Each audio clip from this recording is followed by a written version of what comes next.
Hey, it's Boogie. I played T-Bo on Nickelodeon's iCarly. I got a chance to watch the Quiet on Set program, and I reached out to Dan to see if it was something that he'd be willing to discuss. I'm pleased to say that he said yes. Dan, how are you? I'm okay. I really appreciate you reaching out and giving me the opportunity to talk to you about what we saw over the last 2 nights. I'm really glad you're here because I believe this is important. For sure. We've got a lot of things to unpack. But before I dive into my list of topics that I'd like to discuss, is there anything you'd like to start off with? Absolutely. Watching over the past 2 nights was very difficult.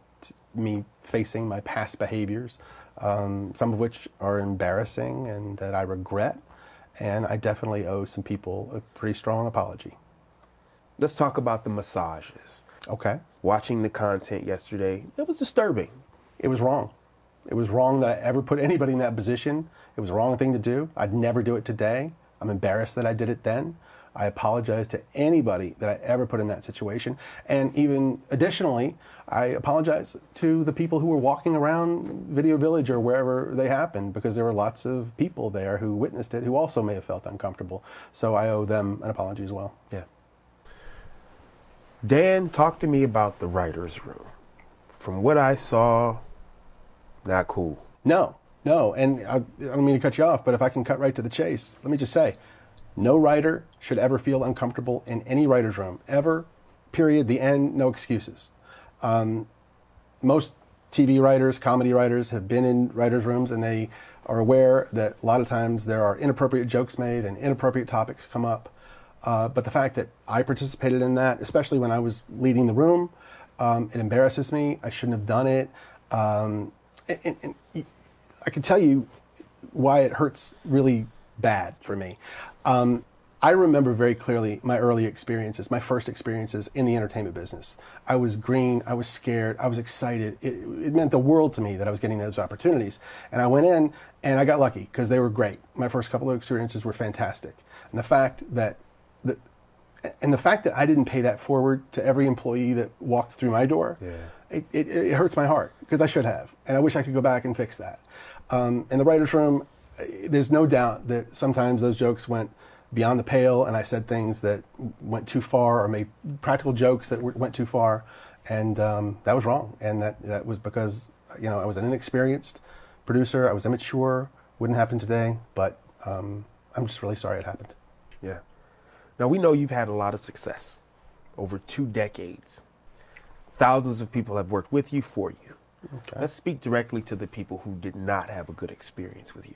Okay, I would like to speak to those people, because I hate that anybody worked for me and didn't have a good time. You know me, you've been on my sets.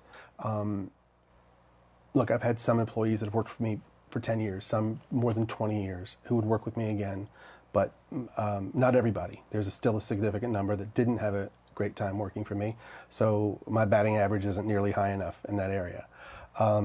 And the way they wouldn't get the best of me is that I would let the pressure of doing 40 or even more episodes per year, I would let that pressure get to me, which a good boss should never, ever do. Was there specific things that you were doing? Sure. I would snap at people sometimes. I would be snarky when I could have given them a nicer answer. I would not give people the time that they needed. I would be in too big a hurry to get on to the next thing I had to do. And watching that show, it made me... There were so many times I wanted to pick up a phone and call some of those people and say, I'm so sorry, and let's talk about it. And I wish you'd had a better time, and I wish I could have shown you a better experience. Yeah. Now, you've written hundreds of episodes. Thousands of jokes have been told. Yeah. But currently where we are, some people think that some of those jokes are inappropriate for children. What do you think of that?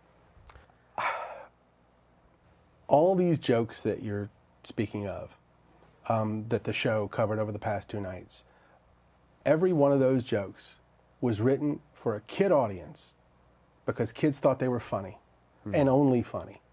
Okay? Now we have some adults looking back at them 20 years later through their lens, and they're looking at them and they're saying, oh, I don't think that's appropriate for a kid show. And I have no problem with that. If that's how anyone feels, let's cut those jokes out of the show. Just like I would have done 20 years ago or 25 years ago. I cut it. I want my shows to be popular. I want everyone to like it. The more people who like the shows, the happier I am. Yeah. So if there's anything in a show that needs to be cut because it's upsetting somebody, let's cut it. So I think it's big for you to say with your work, if it's viewed as that today, you don't have a problem. Cut it. Cut it. I mean, that's a solution. The last thing I want to ever do Yeah. is put any content in a show that's going to upset my audience and make them want to turn off the TV. Why would I ever want to do that? That makes sense. I want to give you an opportunity to kind of elaborate on something. Okay. The thought process from the series is you had the power to just write a joke and no matter what, it's going on TV. You just had that type of power. Is that true? The notion that I had the power to just produce whatever I wanted and have it air is completely false. Okay. There were many, many levels of scrutiny. Okay? We had executives in LA. We had executives in New York. So two coasts. Two coasts Okay. of Both approval, yes. And by the way, approval at every stage, really. Okay. And I'm talking about wardrobe, I'm talking about makeup, sound, sets, dialogue, jokes, everything. Now, when you say approval, these obviously that's a hierarchy, not your colleagues or right. people in the room. Okay. No, not my colleagues. No, these are my bosses. Bosses, and then their bosses, and then their bosses. And they're approving all of this stuff. Okay. Okay? And we're also shooting it in front of all sorts of adults and caregivers and the set teacher and the families. Everybody's watching it. And if anybody had said anything, hey, we don't like that, that's not appropriate, then it would have been cut out. Now, I'm gonna push back a little bit Sure. because the series painted you in this way that you were just the guy that was doing what he wanted, and people were afraid to confront you about things. So say, just humor me, say that was the case. What would have been the ultimate way to... Okay. If nobody on the set, if all of the dozens and dozens of adults that were on the set, if they didn't say anything, if my bosses said, if they insisted, you've got to make a change here, you got to cut that, I had to do it. I had no choice. Got it. Now this next one, it kind of hit close to home. Being a new father, I wouldn't be opposed to my child being in the entertainment industry. It doesn't matter what age, yeah? Seeing some of those on-air dares, seeing it now from where you are now in your life, what do you think of that? I think that some of the on-air dares went too far. I think they pushed the envelope too far. Not all of them, not most of them, but some did. Nickelodeon wanted to do their version of Fear Factor. At the time we were shooting All That, so I was tasked with doing these on-air dares with the All That cast. So we get with the writers and we come up with all these ideas, and it's hard to do because we don't have the budget of Fear Factor, and we can't put the kids in dangerous situations like the adults are put in. So Kids. it was hard to come up with stuff. But we would come up with all these ideas of dares they could do. We would give them to the network, and they would say, tell us the ones that were okay. Right. Those are the ones we shot. Those are the ones that aired. At the time, I had no indication that any kid ever had a problem with them. But when I was watching the show over the past 2 nights, I now know that there were kids who did have problems with the on-air dares. And it breaks my heart. And I'm so sorry. I am so sorry to any kid who ever had to do a dare or anything that they didn't want to do or weren't comfortable doing. We went out of our way to make sure they were safe and that everything was done properly. But if a kid was scared and didn't want to do it, kids shouldn't have had to do it. Yeah. Period, the end. Right. And if I had known at the time, I would have changed it on the spot. Now, we also saw the series highlight 2 former writers of yours, 2 women, who spoke about a wage discrepancy. Now, I know that you don't divvy out salaries. Talk to me about that part. Well, you're correct. I have nothing to do with paying writers. I never have. I've never made a writer's deal. And of all the writers I've been in a writer's room with, I never even knew how much most of them were getting paid. Yeah, but we saw these 2 women who were writers for you sharing one salary. How does that happen? It's very simple. There's a common practice in television when hiring writers. If you have a spot for a new writer, sometimes you'll go to 2 writers and say, hey, if you 2 new writers for your first job are willing to share a salary, you can both have the job. They have the opportunity to say, yes, that sounds good, or no, no thank you. In this case, it was 2 women writers.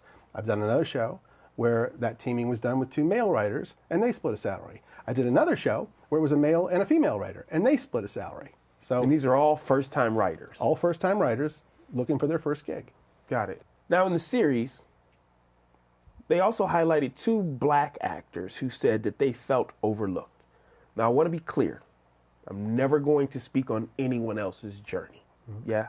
I can talk about my experience, how my experience was with you, what I saw prior to working with you. But again, I don't want to speak on anyone's journey.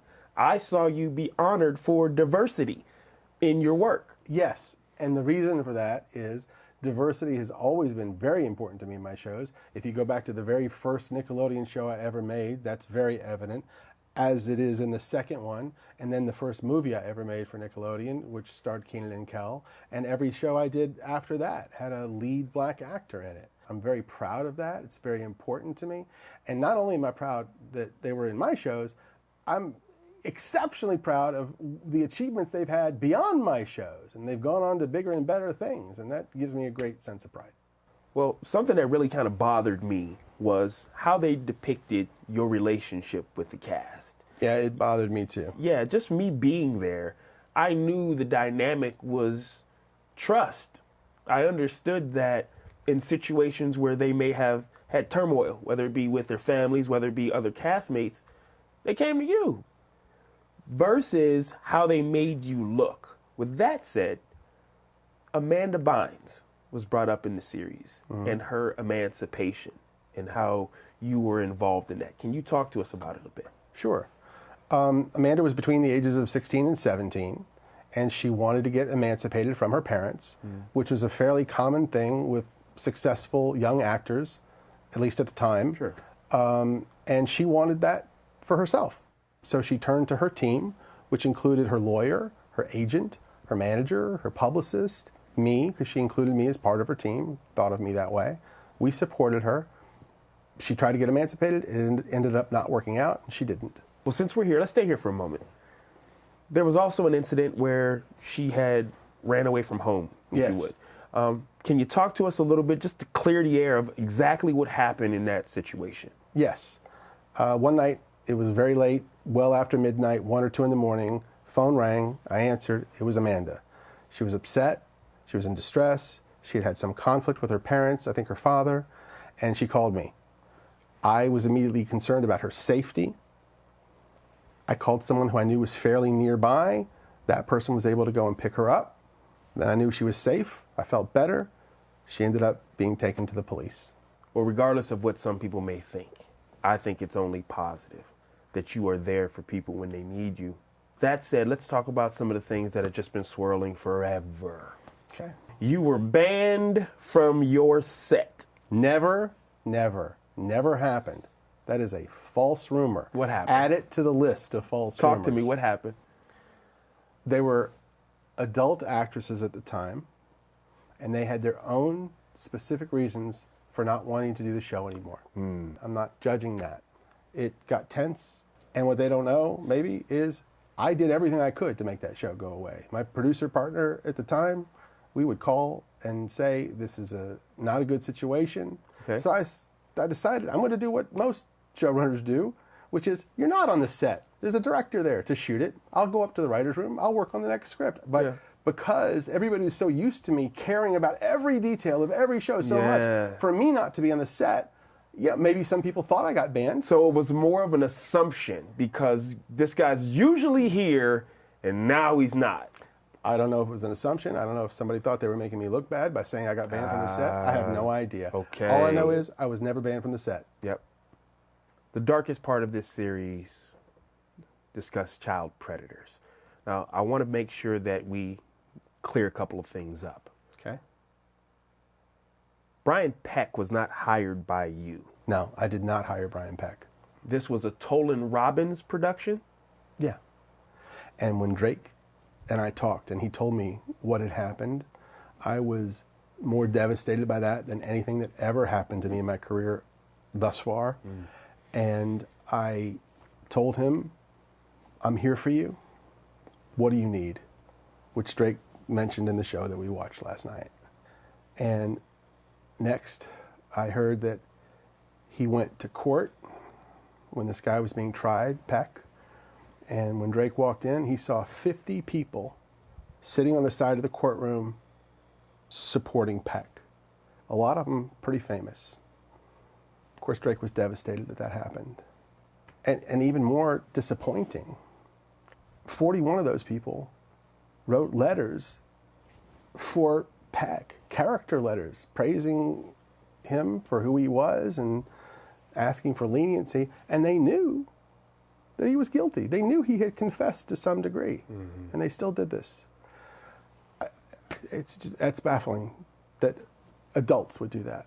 Yeah. And I don't know if people know this, but Drake's mom, a lovely woman who I stay in contact with this day, she came to me at the time and she said, Dan, I'm not good with words like you are. And would you help me with my speech for the judge? And I said, of course. And I did. And he ended up going to prison and serving his time. And yeah, that was probably the darkest part of my career. And here's the kicker that I really don't get. After he got out of prison and was, to my knowledge, a registered sex offender, he was hired on a Disney Channel show.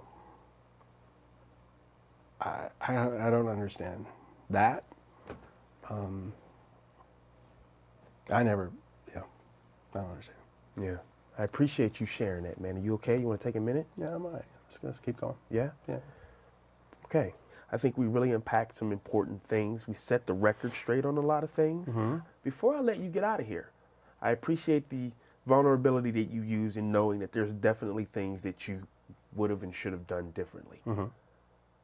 Is there anything that we haven't discussed? Anything that if you could go back and navigate the journey differently, what would that look like? Yeah, there's definitely things that I would do differently. One that I think would be really, really important is when you're hiring young actors, minors, to work in television, I would suggest that we have a licensed therapist there to oversee that process for the specific reason of making sure that those kids really wanted to do this job, that they really wanted to be on television. Maybe they should even be informed about what that means. What's it going to mean if you're famous? What's that going to mean on social media? What's it going to mean within your family? Let them find out. And then that way, if a kid doesn't want to be on a TV show, they can opt out. That psychologist, that therapist could come to us and say, this kid doesn't want to do it, or their parents aren't understanding of what's going to come. And then we could avoid the mistake of ever putting a kid in a TV show that didn't want to be there.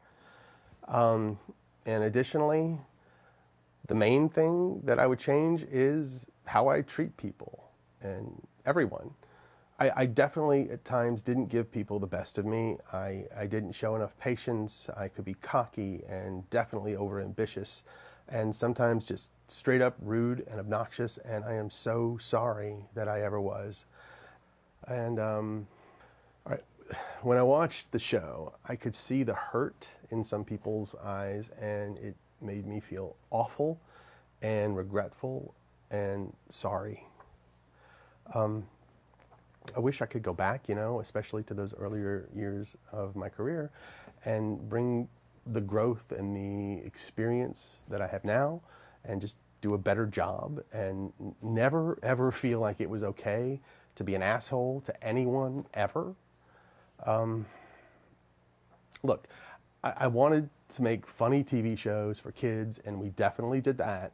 But if I could go back, I would get it done in different ways.